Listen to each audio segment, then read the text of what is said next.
Olá pessoal, bom dia. Nossa aula de hoje, nossa aula dessa semana será sobre calorimetria. E o que é a calorimetria? Calorimetria é a parte da física que estuda os fenômenos relacionados às trocas de energia térmica. Essa energia em trânsito é chamada de calor e ocorre devido à diferença de temperatura entre os corpos. Então, como a gente já viu, o calor ele representa a energia transferida de um corpo para um outro, em função unicamente da diferença de temperatura entre eles. Então, se a gente tem dois ou mais corpos que eles estão com uma temperatura diferente, haverá calor quando houver essa transferência de energia entre os corpos.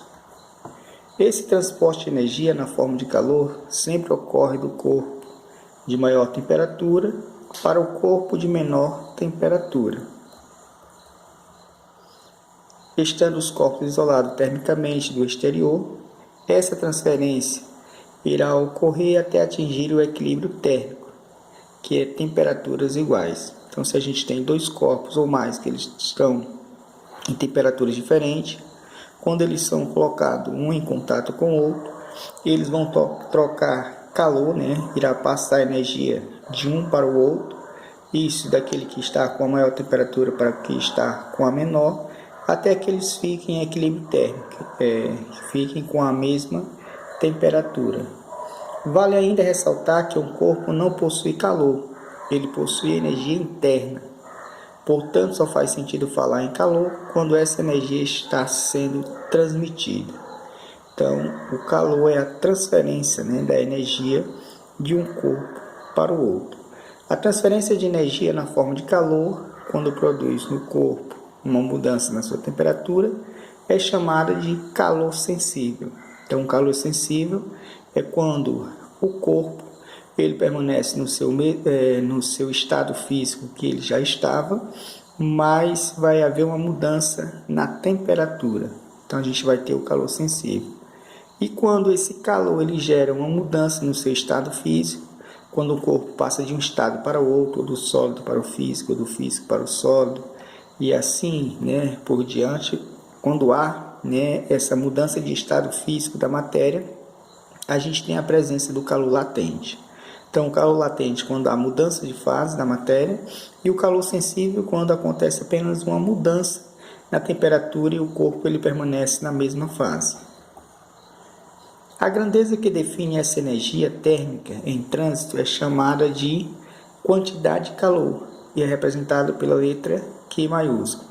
No sistema internacional, que é o SI, a unidade de quantidade de calor é o Joule, representado pela letra J. Contudo, na prática, usa também uma unidade chamada de caloria, que é representada pela expressãozinha aqui, o Cal, sigla Cal. Essas unidades possuem a seguinte relação: uma caloria é igual a 4,18 joule aproximadamente. Então, quando a gente está trabalhando com quantidade de calor, ou trabalha, se for de acordo com o sistema internacional, em joule, ou no dia a dia se utiliza muito a caloria. Acredito que muitos de vocês já ouviram esta palavra, uma quantidade tal em caloria. Equação fundamental da calorimetria. Qual a forma que permite a gente calcular a quantidade de calor sensível, quando a substância ela não muda seu estado físico. A quantidade de calor sensível recebida ou cedida por um corpo pode ser calculada através da seguinte fórmula: quantidade de calor é igual a massa vezes o calor específico vezes a variação da temperatura. Esse Q é a quantidade de calor que o corpo vai estar sendo trabalhada nesse corpo, que está sendo transmitido nesse corpo, recebida ou cedida, a quantidade de calor.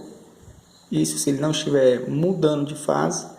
O M é a massa do corpo, o C minúsculo, calor específico, e o ΔT, variação da temperatura. Lembrando que só existe a presença do calor específico quando o corpo ele não varia seu estado físico. Se houver mudança de estado físico, a gente não vai ter um calor sensível, e sim um calor latente. Então, essa forma da equação fundamental da calorimetria a gente utiliza quando a gente está trabalhando com a massa, calor específico e a variação de temperatura. Quantidade de calor é igual a massa, calor específico, variação de temperatura. Um abraço a todos e até a nossa próxima aula.